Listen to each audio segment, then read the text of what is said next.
What's your prediction for 2026 for the best thing to happen to science? Oh, science. Okay, I thought we were going to go tech. So earlier we were chatting it, and I was like, I bet you all of our predictions are going to be around AI, and at least mine are. So I'm going to put a big disclaimer out there because it's such a transformative technology. Yeah.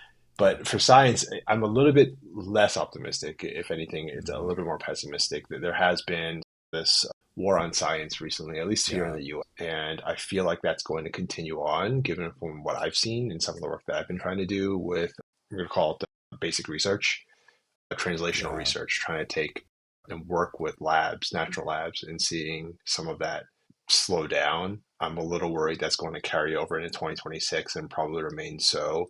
Trying to put Yeah. a little bit of an optimistic spin on it that does enable maybe more creative ways for people to come in and try and pick up the slack that we've been relying on for government funded research to do some of the basic research.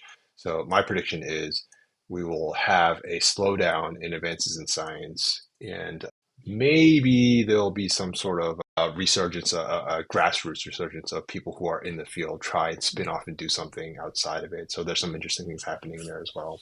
That's what I think. Interesting. Yeah. I, You've been close to this space in 2025. I'm curious to yeah. hear what. I guess I'll react to what you said, which maybe is Okay, my prediction. Like, I think it's doomed for science as well because sure. the funding stuff, the politics stuff, there's been a lot of trust lost with science due to the Mm, ways in which like COVID was handled.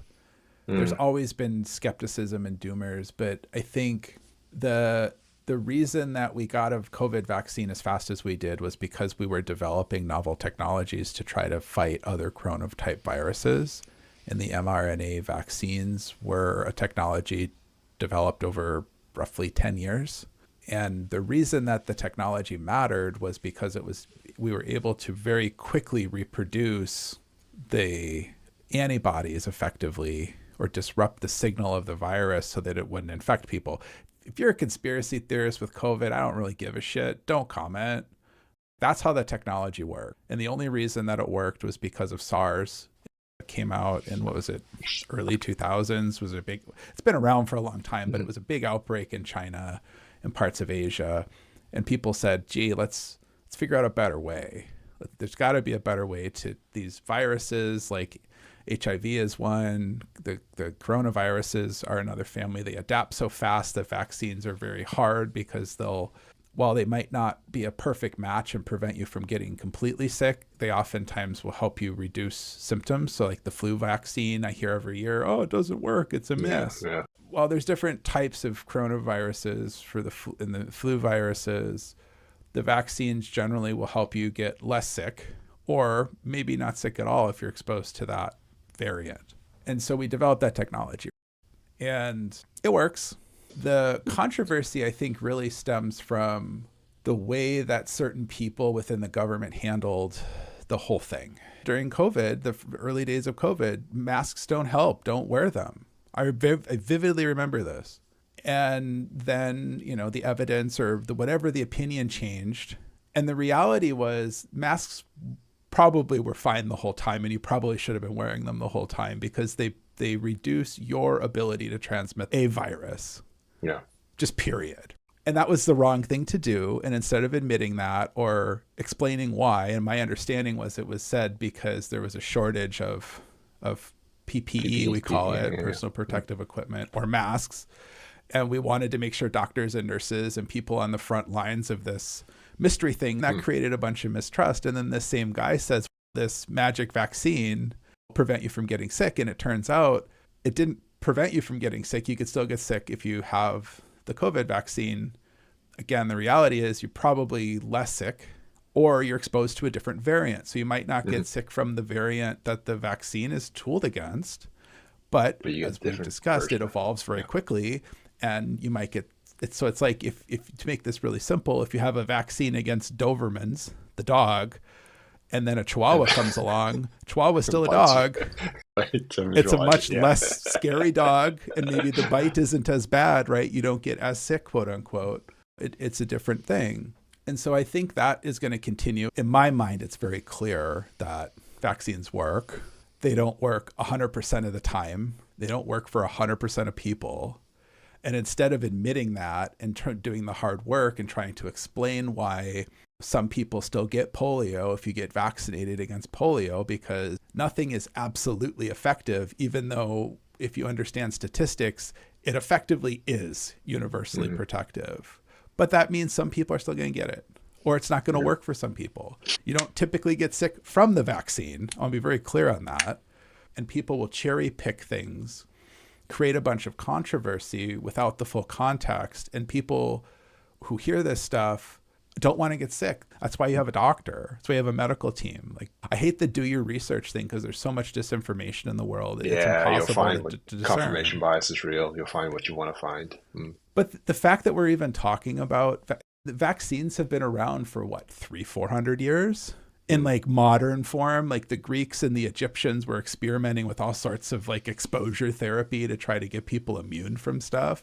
And again, a lot of times with these viruses, it's not the virus that kills you, it's another virus that you get. If you have a weakened immune system, you get pneumonia because you get a bacterial infection in your lungs from trying to fight the flu or COVID or whatever, and you die from pneumonia. You don't really die from COVID. That was a whole conspiracy thing too that people couldn't get over. It's called comorbidity. And that means you can have more than one thing wrong with you at a time. Yeah. No, I know it's a little bit of a rant, but I'm really frustrated by this because we have never been in a much cooler time with so much. I just read a study last night where they published it on Festivus the day before Christmas. I didn't know that was a real thing. Christmas Eve, you mean? No, it's the 23rd. Oh, the day before. Okay, the day before Christmas. Got it. Okay. Yeah. Okay, I didn't realize that. Okay. And they published a study where there's really promising evidence of the ability to reverse Alzheimer's. Interesting. In mice, in animal models. Oh, okay. Is this a neurotech thing or a neurology related thing? Okay. Yeah. And it's nothing like exotic. They found a compound and they were able to reverse it.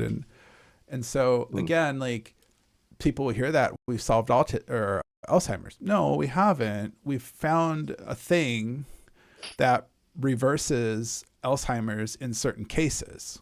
In a mouse model, yeah. Which is how we learn. Right? And if we just inject a bunch of people with Alzheimer's with this drug or whatever, is it going to work? Probably not, to be honest. But we've made a really big leap forward in our understanding that this is reversible. And there's been other studies that suggest that you can either slow or reverse this also. But this one is like hot off the presses. I haven't had a chance to really internalize it, but it looks really promising.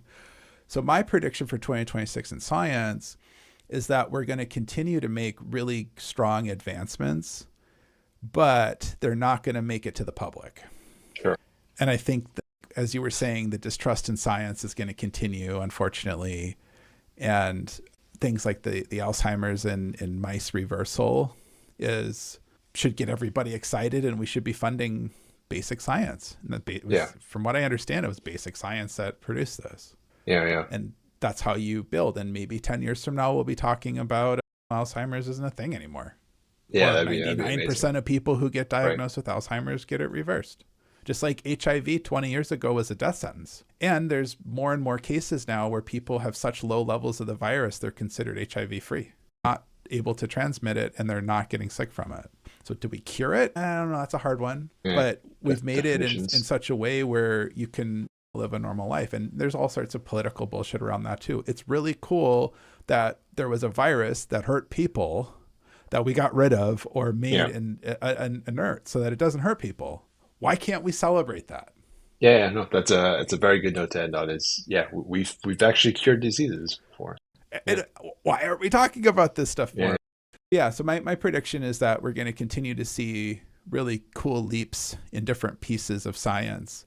But because scientists are very skeptical of AI and technology, I don't think it's going to be AI accelerated. I think it's going to hold us back. And I think once science starts adopting AI for things that AI does well at, we're going to see massive leaps, and we're all going to be saying, why didn't we do this sooner?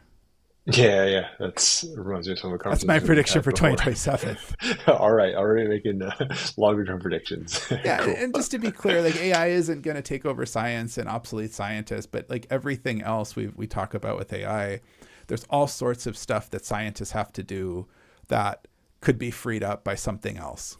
And there's a lot of people who work in science who don't do science. There's all these rules and Yeah. regulations, and anyone who's lived knows there's all this crap you have to do in life. Someone's got to do it. If you don't pay someone to do it, then the people who are supposed to be doing the breakthrough science has to do it. Yeah. Cool. We're aligned on that. Yeah.